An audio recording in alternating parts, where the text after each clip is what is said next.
Imagine que um alimento comum, guardado na geladeira de muitas pessoas neste exato momento, possua a capacidade biomecânica de atuar como um bisturi microscópico. Um bisturi molecular, por assim dizer? Exato. Um instrumento capaz de cortar o suprimento de energia de células anômalas no corpo humano, antes mesmo que elas se aglomerem. Iniciamos este painel de investigação médica com esta premissa. Uma premissa que não é teórica, mas sim o foco de uma missão clínica rigorosa. E é absolutamente urgente, eu diria. Sem dúvida. Hoje, conduzimos uma análise clínica aprofundada sobre a intersecção entre a oncologia e a medicina integrativa. O nosso objetivo é decupar os chamados disruptores metabólicos naturais. Intervenções precisas. Intervenções muito precisas, desenhadas especificamente para a manutenção biológica e estrutural de indivíduos acima de 50 e 60 anos. Trata-se de uma demografia que, convenhamos, não tem margem alguma para protocolos ineficazes. De fato, não há espaço para erro. E a urgência desta análise é fundamentada em dados amplamente consolidados. A base principal da nossa avaliação de hoje provém de um levantamento referencial conduzido por pesquisadores da Universidade do Texas, mais especificamente no MD Anderson Cancer Center. Que é uma das instituições oncológicas mais respeitadas globalmente. Certamente. Trata-se de um estudo de coorte bastante robusto. Eles acompanharam mais de 3.200 adultos. Todos os participantes tinham mais de 55 anos e foram monitorados de perto por um período longitudinal de 9 anos. 9 anos é uma janela observacional excelente. É o padrão ouro. E o achado primário é um verdadeiro divisor de águas. A ingestão consistente de certos alimentos com propriedades antiangiogênicas resultou em uma redução de impressionantes 47% no risco de recorrência de câncer. 47%. Estamos falando de cortar quase pela metade a chance de uma neoplasia retornar. Exatamente. É um dado que exige a nossa mais profunda atenção clínica no consultório. Bom, para quem nos acompanha e busca clareza técnica, o termo antiangiogênico refere-se à capacidade de impedir que um tumor crie novos vasos sanguíneos para se alimentar. Ou seja, ele morre de inanição. Um índice de 47% de redução de risco impõe uma reavaliação imediata de como tratamos a profilaxia geriátrica. E para estruturarmos esta análise, organizamos os dados em uma contagem de 5 compostos alimentares essenciais. O foco é entender como e por que eles funcionam em um corpo que está envelhecendo. Mas, antes de abordarmos o ataque direto às células malignas, precisamos observar o alicerce. A capacidade basal do próprio corpo humano de se desintoxicar. A literatura documenta que a função do fígado de neutralizar toxinas sofre um declínio fisiológico acentuado. Um declínio de 30% a 40% em pacientes que passam dos 60 anos. Exato. O filtro primário do corpo simplesmente perde a sua força operacional. E é essa deficiência progressiva que torna a intervenção não apenas recomendada, mas vital para a sobrevivência em longo prazo. O que nos leva ao primeiro composto da nossa análise, os brotos de brócolis. E aqui a distinção visual e botânica é estrita. Não estamos avaliando o brócolis maduro. Correto. Aquele brócolis que compõe a dieta habitual tem seu valor, mas o foco é a versão jovem da planta, colhida com apenas 3 a 5 dias de germinação. Pesquisadores da Johns Hopkins University mapearam que esses brotos minúsculos contêm concentrações de uma molécula chamada sulforafano, e em níveis até 100 vezes maiores do que a planta adulta. 100 vezes é um salto bioquímico monumental. Monumental. O sulforafano é o gatilho celular neste processo.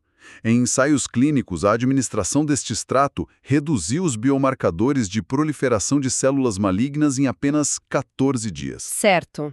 Vamos desdobrar isso com a devida precisão clínica. Sob a ótica da biologia celular, podemos visualizar uma célula cancerígena como uma fábrica descontrolada que nunca desliga. Uma excelente analogia. Ela monopoliza a energia do paciente, replica-se incessantemente e ignora completamente os sinais de apoptose, que é, em termos simples, aquele botão de autodestruição que toda célula defeituosa deveria acionar. Diante disso, como exatamente esse composto, o sulforafano, atua para cortar a energia metabólica dessa instalação nociva? A mecânica é fascinante. O sulforafano não ataca a célula tumoral de forma cega. Ele atua cirurgicamente como um ativador de uma via chamada NRF2. Pense nesta via, NRF2, como um interruptor mestre no quadro de energia genética do nosso corpo. Ele religa os sistemas de defesa? Sim. Quando o sulforafano liga esse interruptor, ele comanda o próprio DNA a produzir proteínas supressoras de tumor e um verdadeiro exército de enzimas desintoxicantes. Ele reprograma a célula de volta à normalidade. No entanto, a eficácia clínica depende inteiramente do rigor do protocolo. O preparo é fundamental. Fundamental. O calor destrói uma enzima chamada mirosinase. E o corpo precisa dessa enzima para absorver o sulforafano.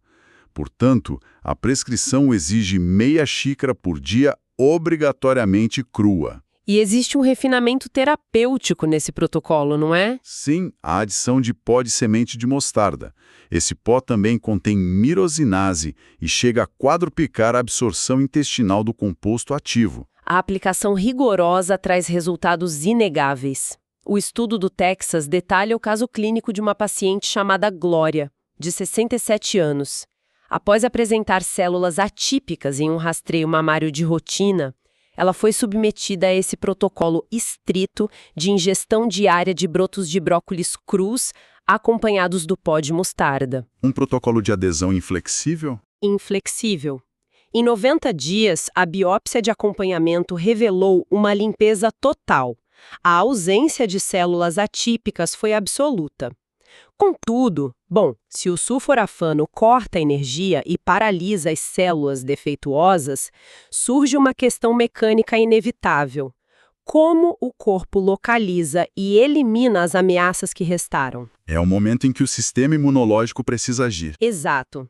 Isso exige que observemos o sistema de vigilância imunológica, cuja acuidade de rastreio sofre uma queda vertiginosa após os 70 anos. O declínio da imunovigilância é, de fato, a grande vulnerabilidade da geriatria oncológica.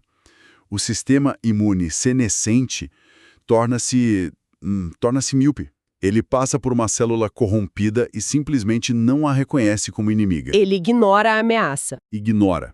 Para reverter esse déficit, a oncologia moderna validou um recurso histórico da medicina do leste asiático, o chá verde. Mas a atenção recai sobre um composto molecular bastante específico, o EGCG. A epigalocatequina galato. Perfeito. O EGCG age essencialmente como um cão farejador ou um sinalizador luminoso para o sistema imunológico envelhecido. Ele adere às células malignas e as marca, sinalizando para que os macrófagos, as nossas células de limpeza, saibam exatamente o que destruir. Os dados por trás dessa sinalização são impressionantes.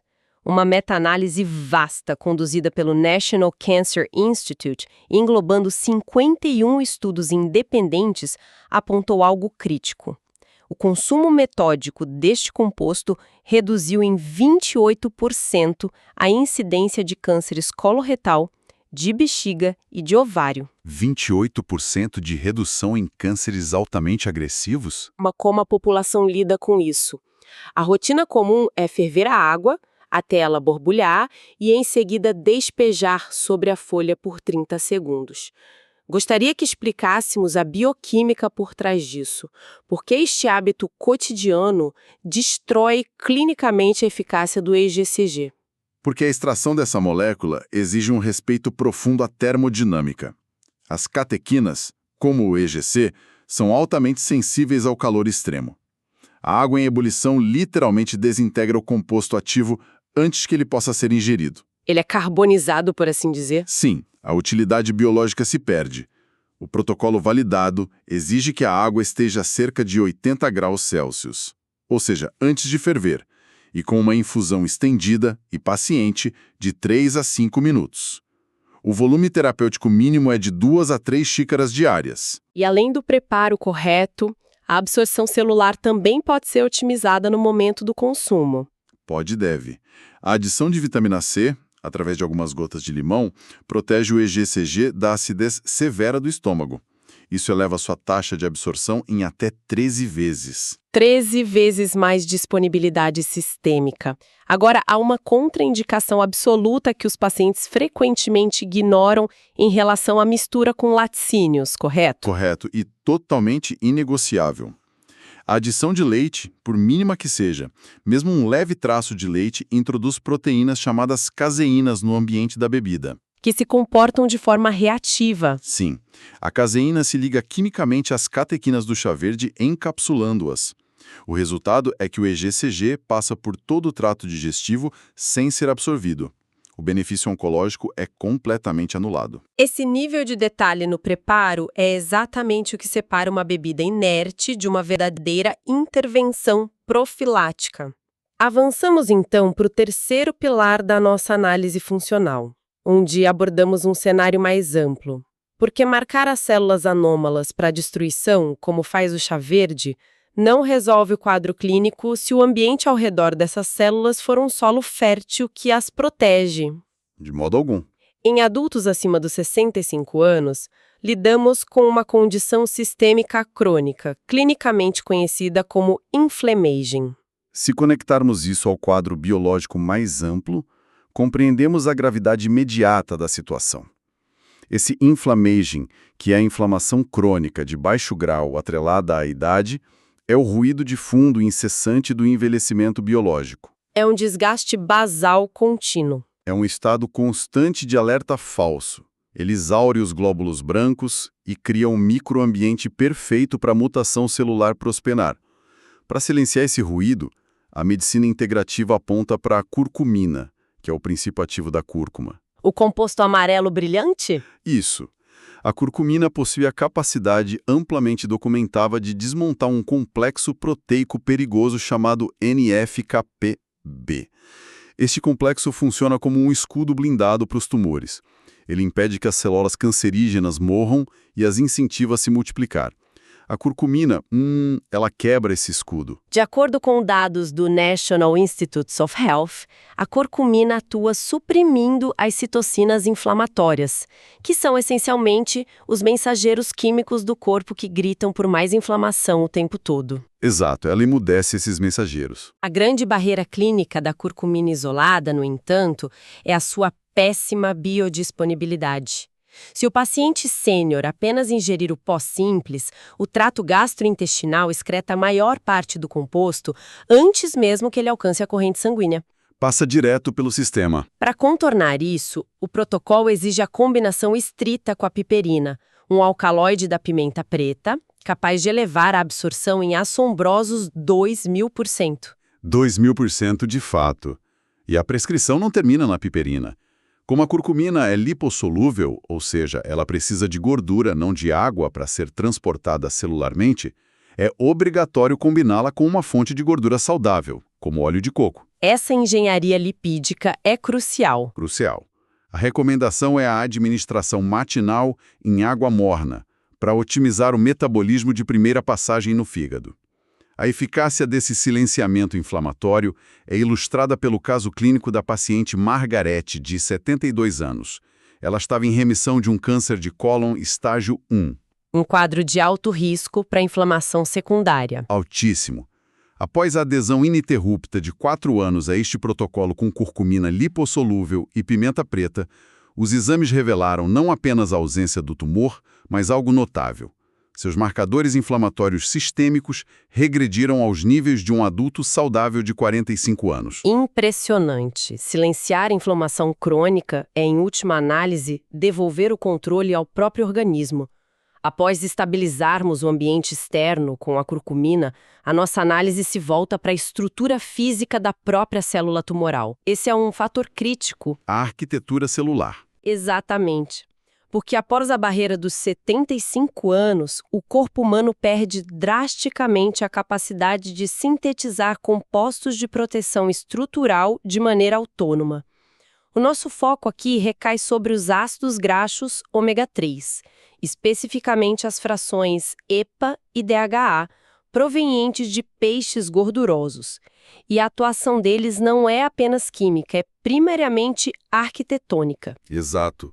O papel do EPA e do DHA transcende a simples redução de inflamação.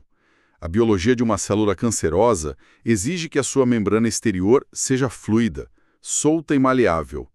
Ela precisa dessa flexibilidade extrema para se dividir rapidamente e espalhar a malignidade pelo tecido adjacente. Ela precisa ceder para se replicar. Sim, mas quando o indivíduo maduro ingere altos níveis de ômega 3 marinho, essas moléculas lipídicas se integram fisicamente às membranas das células tumorais. O resultado é que elas alteram a biofísica celular. A membrana torna-se rígida, estruturalmente inflexível. Ou seja, um bloqueio físico rigoroso. Rigoroso. Essa rigidez atua como uma barreira física direta que impede a divisão celular descontrolada. A célula fica presa em sua própria carcaça estrutural. Aqui onde se torna verdadeiramente interessante. Existe um paradigma muito arraigado entre os pacientes de que intervenções médicas potentes requerem moléculas raras, raízes exóticas ou suplementos sintéticos de custo exorbitante. No entanto, os dados da Harvard Medical School desconstroem isso completamente. De forma cabal. O estudo de Harvard registrou uma redução de 42% na mortalidade por câncer em indivíduos seniores que consumiam peixes ricos em ômega 3 apenas 3 vezes por semana, em porções de 115 gramas. Não estamos falando de intervenções milionárias, estamos falando de sardinhas e de cavala. E do ponto de vista puramente geriátrico, a seleção de peixes de pequeno porte é um imperativo de segurança toxicológica. Por causa dos metais pesados. Precisamente. Peixes pequenos, como as sardinhas por estarem na base da cadeia alimentar, não acumulam as concentrações neurotóxicas de mercúrio frequentemente encontradas em predadores de topo, como o atum ou o peixe-espada. Uma ressalva fundamental para o sistema neurológico do idoso. Além da segurança, há um protocolo de sinergia alimentar que potencializa o efeito. A prescrição oncológica indica o consumo dessas sardinhas ou cavalas acompanhadas de vegetais de folhas verdes escuras banhados em azeite de oliva extra virgem. Uma combinação que ativa outras cascatas metabólicas. Sim, estudos clínicos evidenciam que os polifenóis do azeite agem em conjunto com o ômega 3 da membrana celular para desencadear um processo bioquímico irreversível. Eles literalmente forçam a célula anômala a acionar o seu ciclo de morte programada. Essa sinergia biomecânica nos guia incontornavelmente ao ápice dessa investigação clínica. Tudo que avaliamos até agora, ou melhor, tudo que detalhamos a ativação genética do sulforafano, o rastreio da imunovigilância pelo chá verde, a supressão do escudo inflamatório pela curcumina e a rigidez da membrana pelo ômega 3, depende de um centro de processamento primário no corpo. A matriz de toda a absorção. O microbioma intestinal, e é aqui que encontramos o risco oncológico indiscutivelmente mais subestimado de toda a medicina contemporânea. A falência silenciosa do ecossistema intestinal em idade avançada é uma crise subdiagnosticada e severa. Dados precisos mostram que indivíduos na faixa dos 60 a 70 anos desenvolvem quadros de disbiose profunda. Eles perdem, em média, de 30% a 50% de toda a sua diversidade bacteriana originária. Metade do sistema de defesa básico. O impacto oncológico disso é direto. Pesquisadores da Universidade de Stanford publicaram no conceituado periódico Cell uma descoberta central. É a diversidade do microbioma que dita a agressividade da vigilância do sistema imune contra formações pré-malignas. O intestino esgotado significa um sistema imunológico desarmado. O consumo diário de alimentos fermentados gerou um aumento substancial e imediato de 19% na atividade das células de defesa. E, paralelamente, reduziu a expressão de 19 proteínas inflamatórias severas. Uma dupla ação corretiva. Mas para a clareza estrita do protocolo. Quando a literatura indica fermentados, refere-se estritamente a matrizes como o kimchi tradicional coreano de alta qualidade e o chucrute de fermentação lática natural. Ficam categoricamente excluídas as versões industriais conservadas em vinagre. Versões que são biologicamente mortas não têm valor clínico. Isso levanta uma questão clínica importante sobre como tratamos os pacientes na terceira idade. A biologia intestinal nessa fase da vida sofre ataques constantes. Pensemos nos ciclos de quimioterapia, nos tratamentos recorrentes com antibióticos de amplo espectro para infecções respiratórias ou urinárias, e no alto nível de estresse crônico. Agentes altamente destrutivos para a flora. Para utilizar uma analogia ecológica e muito clara, essas agressões atuam como uma seca brutal e devastadora que transforma a flora bacteriana do paciente em um deserto inóspito. O protocolo de introduzir fermentação lática viva diariamente atua como uma chuva reparadora profunda. Ela devolve as cepas bacterianas vitais ao solo intestinal e cria a base fisiológica para que a imunidade volte a operar com força máxima. A execução desse repovoamento intestinal demanda uma disciplina impecável. A dosagem estipulada em protocolo varia de 2 a 4 colheres de sopa dessa cultura viva por dia e, preferencialmente, ingeridas durante a maior refeição do paciente. Existe uma regra térmica estrita. O fator da temperatura. Sim. O alimento fermentado nunca, sob nenhuma circunstância, deve ser aquecido, refogado ou cozido. O calor exterminaria as colônias bacterianas ali mesmo, no prato, e, além disso, há a necessidade incontornável de nutrir essas novas colônias. A ingestão deve ser aliada a fibras prebióticas. O adubo para essa nova flora. Exato. Exemplos clínicos validados são o amido resistente da batata doce, que deve ser previamente cozida e depois resfriada na geladeira, ou o uso de biomassa de banana verde. Esses amidos funcionam como um fertilizante específico e exclusivo para garantir que a colônia recém-plantada prospere no trato gastrointestinal do paciente maduro. Compreende-se, portanto, que a medicina preventiva não trata os compostos de forma isolada. Não basta apenas fornecer a substância-alvo. É imprescindível garantir que o ambiente enzimático e microbiológico do trato intestinal esteja perfeitamente estruturado para absorver e decodificar a informação daquele alimento. É um sistema integrado. A verdadeira resiliência biológica surge da harmonia global do organismo, e não de intervenções fragmentadas. Então, o que tudo isso significa na prática para o planejamento clínico e a longevidade? Significa que as 5 ferramentas que detalhamos hoje, o sulforafano ativado nos brotos microscópicos, a epigalocatequina preservada do chá verde, a curcumina lipossolúvel unida à piperina, as frações de EPA e DHA de peixes da base da cadeia alimentar e o repovoamento bacteriano lático bom, elas não são terapias marginais. Longe disso. Não são simpatias ou placebos botânicos. Tratam-se de pacotes densos de sinais moleculares. Eles fornecem ao DNA das células as instruções exatas de que elas precisam para suportar os danos da idade, reparar suas falhas e prolongar sua integridade funcional por décadas. Diante deste volume substancial de dados metabólicos e estruturais, creio ser fundamental fazermos uma observação solene sobre o respeito à idade madura. O envelhecimento não é e não deve ser visto como um atestado incontestável de dor, fragilidade ou declínio celular incurável. É uma visão ultrapassada. Totalmente. A fisiologia de um indivíduo, em suas últimas décadas de vida, mantém uma resiliência mecânica silenciosa e extraordinária. O corpo tem uma força latente profunda para recuar e repelir o crescimento de tumores em qualquer idade. Alcançar os 80 ou 90 anos sem o peso esmagador da inflamação crônica, preservando níveis limpos de energia sistêmica. Isso não é uma loteria genética, nem um privilégio reservado a poucos. É um direito fisiológico fundamental. Um direito fisiológico? E é um direito que pode e deve ser conquistado diariamente, por meio de protocolos celulares rigorosos e do respeito absoluto à ciência nutricional. Esta precisão biomecânica nos obriga a levar a discussão para um território mais sistêmico, para uma reflexão que transcende o próprio estudo. Considerando que instituições globais, por meio de ensaios duplos cegos e análises rigorosas, já comprovaram categoricamente que estes compostos são capazes de modificar fisicamente o invólucro de uma célula maligna. paralisar a sua divisão e reprogramar o envelhecimento imunológico.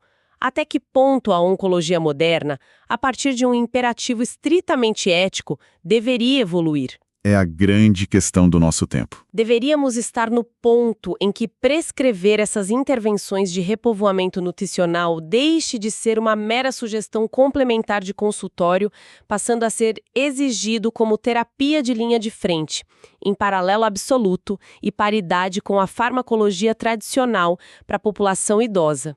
Deixamos quem nos acompanha com essa reflexão inadiável.